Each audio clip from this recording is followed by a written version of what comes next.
similarly. Then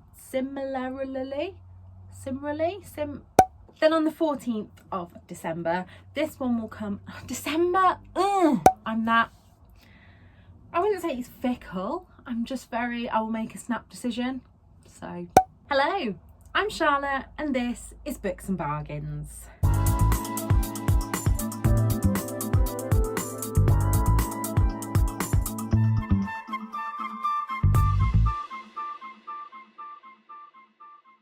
It feels like it's been a long time since I've sat here and filmed. I guess it has. I took a little bit of a break, and then my last two videos were a vlog and a video filmed with Victoria when I was in Oxford. So if you haven't seen those, I'll link them whichever side it is they go. I am filming on a new camera today. My lovely husband has upgraded his phone, and so I've inherited his old one, which is much better than my phone. So that's that.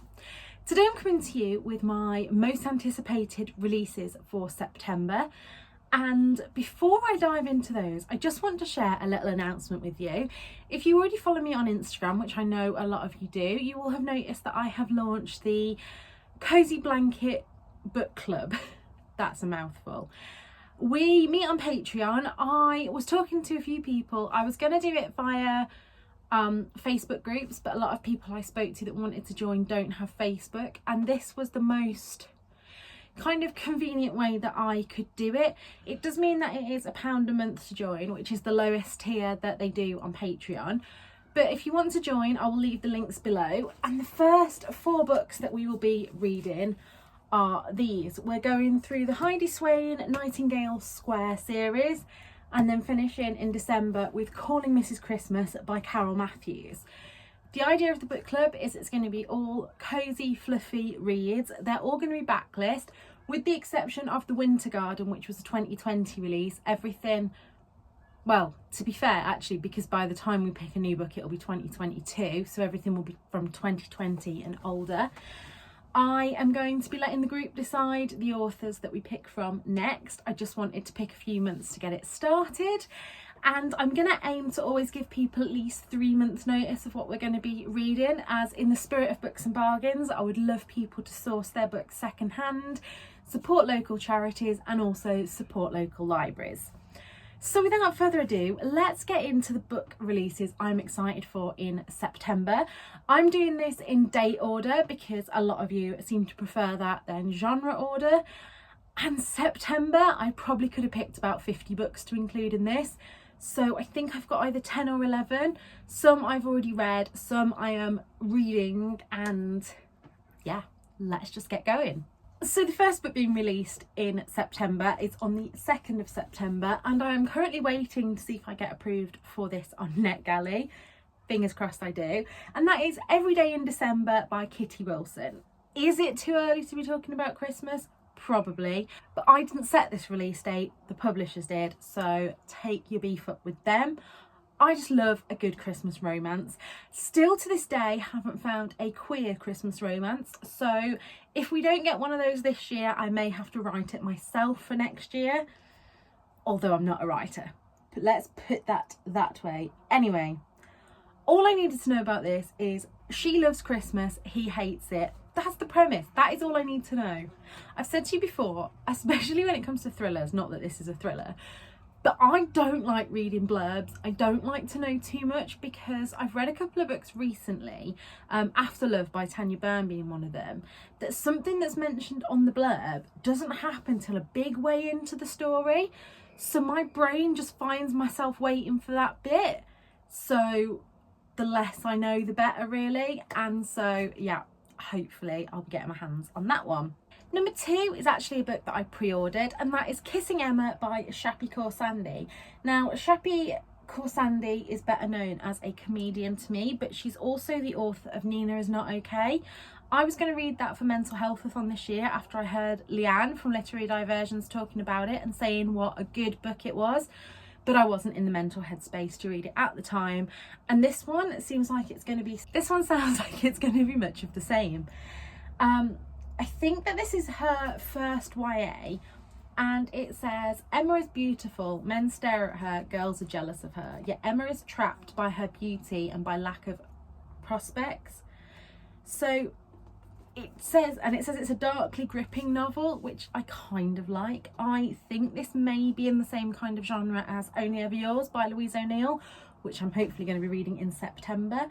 And if I didn't already say, this is also released on the 2nd of September. Also on the 2nd of September is Georgia Toffolo's Meet Me in Tahiti. I loved Meet Me in London last year, and I still haven't got round to reading Meet Me in Hawaii, which is on my TBR.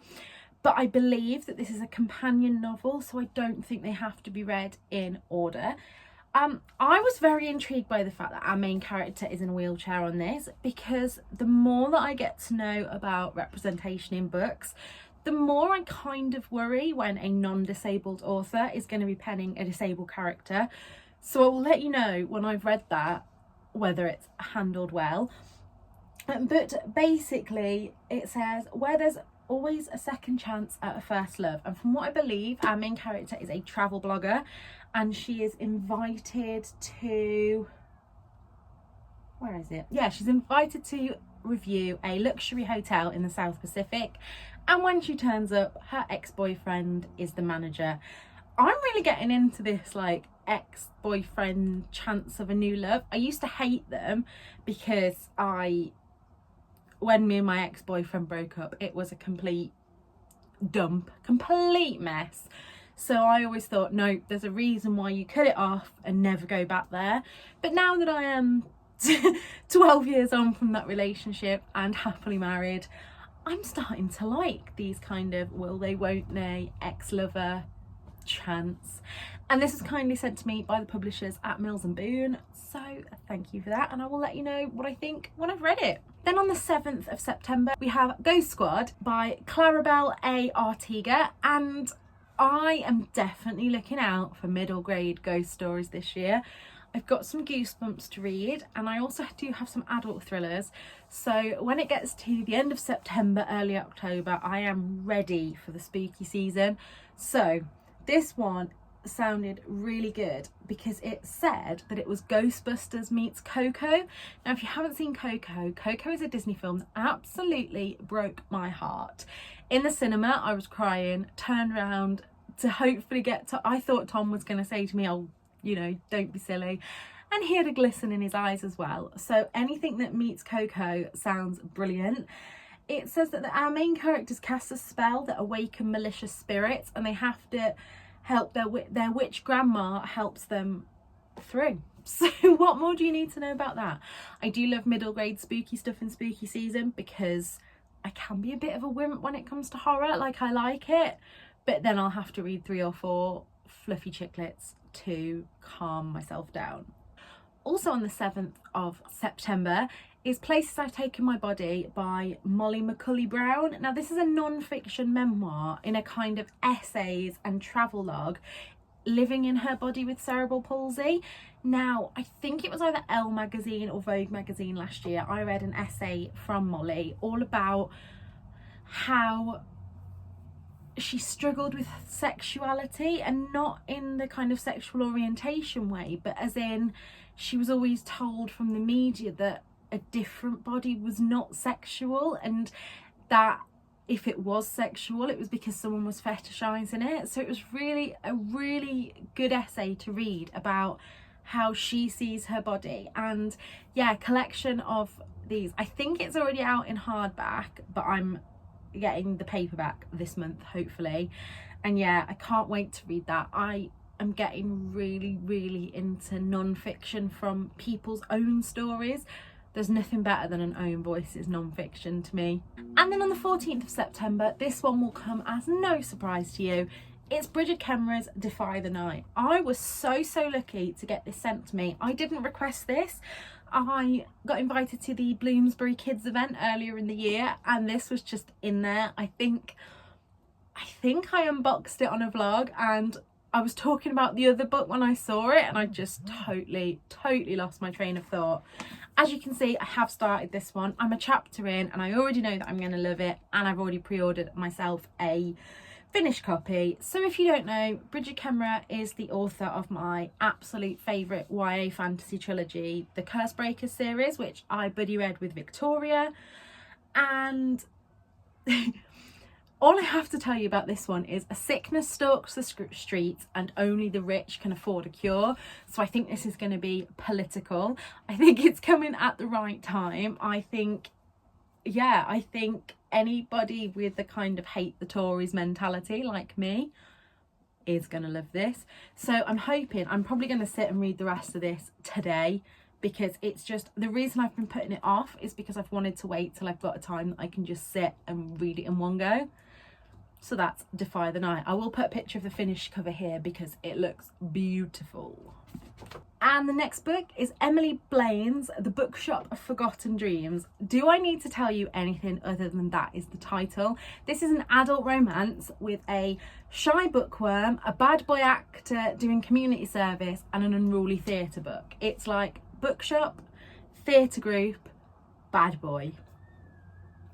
I really think that when I do reviews of books, that's all I need to know. If you're doing a review of a book, just give me 3 words and I'll know from that. What more can I say about that other than I cannot wait to get my hands on it. If I didn't already mention, that is out on the 16th of September, as well as the next book, which is All These Bodies by Kendare Blake. I've heard lots of booktubers talk about Kendare Blake with I think it's the 3 Dark Crowns series, which I'm sort of on the edge of fantasy, like trying to dip my toe into a bit more. So I've never really gravitated towards that. But when I read the description of this book, I was sold.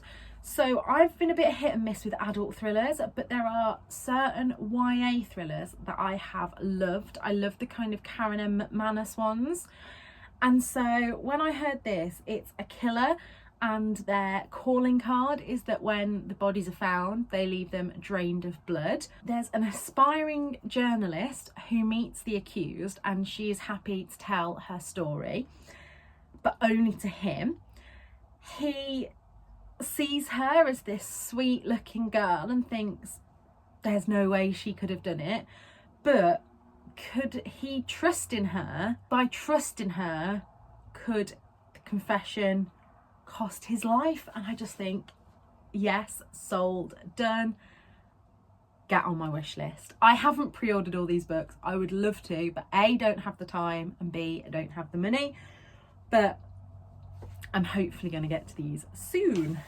Also on the 16th is the Trial by Laura Bates. Now Laura Bates kind of reawakened my feminism with her book Everyday Sexism, and I absolutely loved this. She also has, I think, an adult novel, but I think this is her first YA novel.